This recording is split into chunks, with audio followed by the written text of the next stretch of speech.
Hello everyone and welcome back to my channel.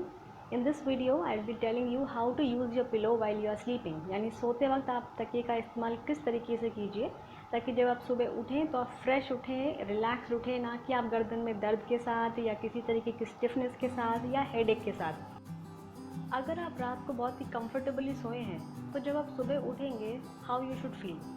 Many of the people will be feeling fresh, rested and relaxed while they get up in the morning.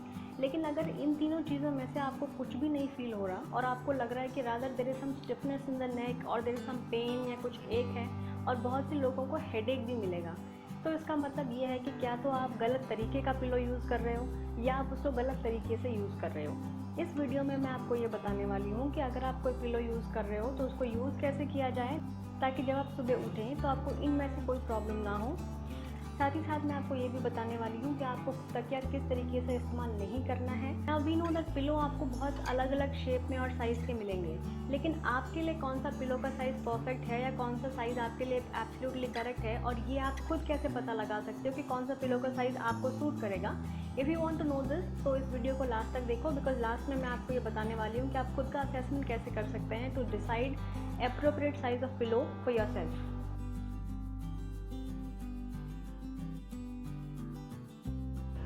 After a long hectic day, many of us when we crawl back to bed, we like to be on our phones or we like to read.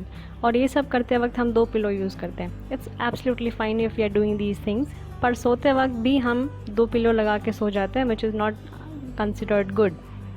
अब होता ये है कि उस time हमें comfortable लगता है, लेकिन we keep on tossing and turning in a bed throughout night, कभी यहाँ कभी वहाँ। We keep on removing and adjusting our pillows throughout the night to find for that comfortable position and place, पर हो नहीं पाता। Finally we are on a back and we are taking our neck in extreme ranges. अगर आप दो pillow लगा के नहीं भी सोए तो जब आप करवट लेते हो तो you try to search for a comfortable position, फिर अपने हाथ का यूज़ करते हो या हाथ का तकिया बनाते हो, और बहुत सारे लोगों को इसकी वजह से कंधे में या नेक में पेन और भी बढ़ता है। सीधे सोना या पीठ के बल सोना है, जिसको हम सुपाइन लाइन भी कहते हैं, आइडियली ये सबसे बेस्ट पोस्चर माना जाता है सोने के लिए। लेकिन होता ये है कि कुछ लोगों के लिए ये कंफर्टेबल नहीं रहता, जैसे कि कुछ लोगों को इसमें स्नोरिंग बहुत होती है या कुछ लोगों को स्लीप एपनिया की प्रॉब्लम होती है, तो उन लोगों के लिए सीधे सोना या पीठ के बल सोना is not advisable. Otherwise of all the sleeping posture, सीधे सोना is considered the best sleeping posture to avoid any kind of pain and discomfort और stiffness in the body. Talking about side lying position, या जब हम करवट में सोते हैं तो हम करवट में क्या तो हम लेफ़्ट करवट में सो सकते हैं या हम राइट करवट में सो सकते हैं। हर पोजीशन में बस एक ही चीज़ का ध्यान रखना है कि हमारा पिलो इतना मोटा नहीं हो कि हमारी गर्दन ऐसे साइड में उठी हुई है, ना ही इतना पतला हो कि ऐसे लटकी हुई है। और लेफ़्ट साइड की position is always better as compare to the right. तो हमेशा आप लेफ़्ट करवट में सोएं या बाईं तरफ सोएं। उससे ये होता है कि आप हमारे हार्ट की जो पंपिंग कैपेसिटी है या जो वर्किंग एफिशिएंसी है वो बेस्ट लेफ़्ट साइड लाइन के अंदर रहती है as compare to the right. अभी बात करते हैं उल्टा सोने की। अभी पेट के बल सोना या उल्टा सोना हम में से बहुत लोगों का फेवरेट पोस्चर है और we'll enjoy being in that position throughout the night also at times. लेकिन होता ये है कि of all the sleeping postures that we have talked about, पेट के बल सोना बहुत बुरा या सबसे बुरा पोस्चर माना गया है। अब इसके कुछ रीजंस ये हैं कि जब भी हम पेट के बल सोते हैं तो जनरली हमारी नेक बहुत एक्सट्रीम रेंजेस में होती है, और इससे ये होता है कि जब आप सुबह उठते हैं तो आपको नेक में स्टिफनेस मिलेगी, पेन मिलेगा।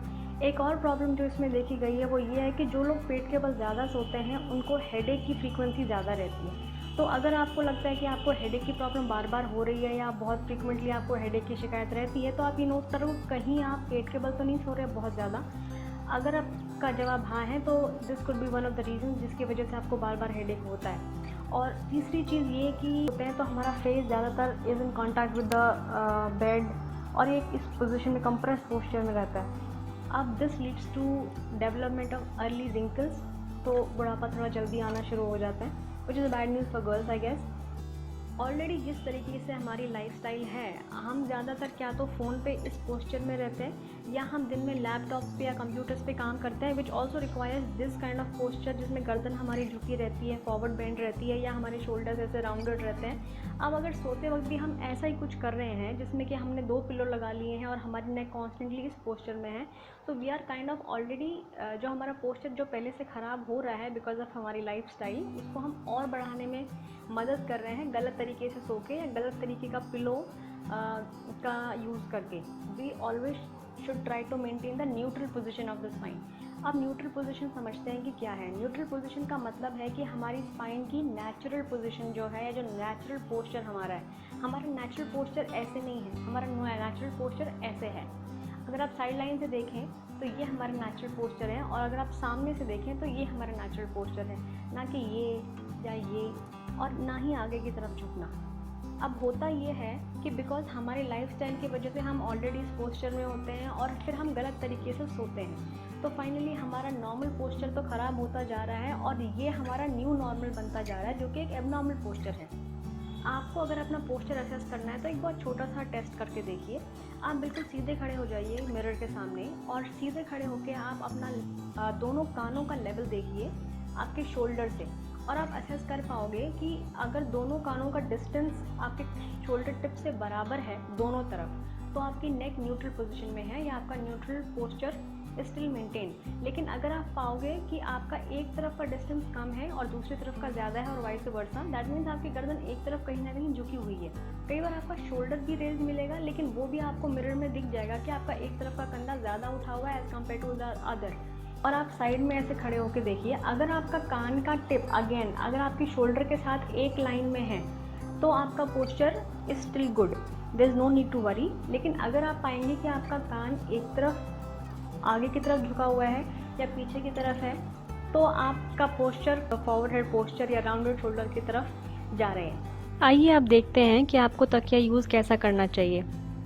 अगर आप सीधा सोते हैं तो आपको कोशिश ये करनी है कि आप सिंगल पिलो यूज़ करें, और उसमें भी ऐसा उसका हाइट होना चाहिए कि आपकी नेक आपकी बॉडी के साथ अलाइनमेंट में हो या एक स्ट्रेट लाइन में हो।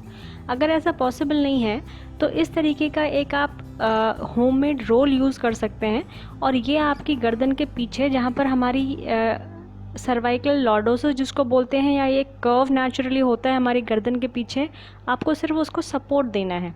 And believe me, this is the best way to reduce any kind of pain जो आपको क्या तो लॉन्ग टर्म कंप्यूटर यूज़ की वजह से है, या बहुत से सारे लोगों को जो सर्वाइकल पेन होता है वो उसका बेस्ट ट्रीटमेंट रहेगा।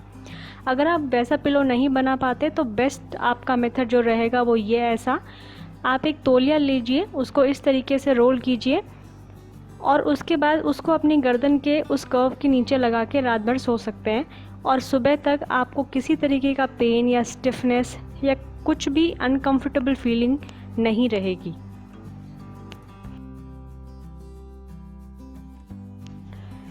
साइड की करवट में आने से पहले एक छोटा टेस्ट करते हैं। आप दीवार के साथ खड़े हो जाइए और ये अपने कान के बीच में और वॉल के बीच में डिस्टेंस जो है उसको मेजर कर लीजिए। आपको एग्जैक्टली उतने हाइट का पिलो चाहिए होगा जब आप भी साइड लाइन में सोएंगे या आप करवट में सोएंगे। इस चीज़ के लिए आप कोई छोटा तकिया यूज़ कर सकते हैं या कोई कपड़ा यूज़ कर सकते हैं जो आप अपने नेक के नीचे रख सकते हैं to give it a correct alignment. इसके अलावा मेरे पास ये 2 पिलोज़ हैं जो होममेड हैं। आप भी ऐसा कुछ बना सकते हैं। दोनों के अंदर ही कॉटन फिल की गई है और दोनों ही सर्वाइकल लॉर्डोसिस को सपोर्ट करने के लिए, आपके गर्दन के पीछे कर्व को सपोर्ट करने के लिए बहुत इफेक्टिव है। Very soft and comfortable to sleep on, और आपको मॉर्निंग में डेफिनेटली पेन फ्री नेक मिलेगी। और लास्ट में एक चीज़, हमारे देश में बहुत सारे लोग हैं जिनको चारपाई पे सोना बहुत पसंद है, तो उनके लिए मेरा ये एडवाइस रहेगा कि चारपाई पे आप सो सकते हैं, उसमें कोई दिक्कत नहीं है। रात बहुत सारे लोगों को कंफर्टेबल भी लगता है उसमें। प्रॉब्लम वहाँ स्टार्ट होती है जहाँ पर आपकी चारपाई ढीली है। उसको अच्छे से कस के रखो, वो ऐसे झूलनी नहीं चाहिए या लूज़ नहीं होनी चाहिए, रात वो बिल्कुल स्ट्रेट होनी चाहिए। अगर आप उस तरीके की चारपाई का इस्तेमाल कर रहे हैं तो आप ये सारे पिलो के जितनी भी हमने एडवाइजेस दिए हैं आप उनको फॉलो कर सकते हो, और आपको सुबह उठने पे ना ही कोई गर्दन में दर्द मिलेगा, ना ही आपको बैक में कोई पेन मिलेगा, and you will be comfortable while you are sleeping. Overall सोने के लिए दो चीज़ों का बहुत ख्याल रखना ज़रूरी है। पहली ये कि आपको अपना करेक्ट अलाइनमेंट मेंटेन करके, चाहे आप सीधे हो, चाहे साइड लाइन में हो, चाहे आप पेट के बल सो रहे हो, लेकिन आपको अपना स्पाइन का या नेक का न्यूट्रल पोजीशन मेंटेन रखना होगा। और दूसरा ये कि आप किसी भी तरीके का एक्सट्रीम या एंड रेंज ऑफ मोशन को अवॉइड करना है।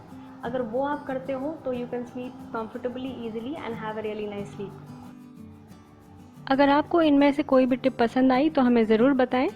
And if you find this video useful and informative, then please like it, share it with your family and your friends, and do subscribe to our channel. Till then, be happy, be safe, and see you soon in my next video.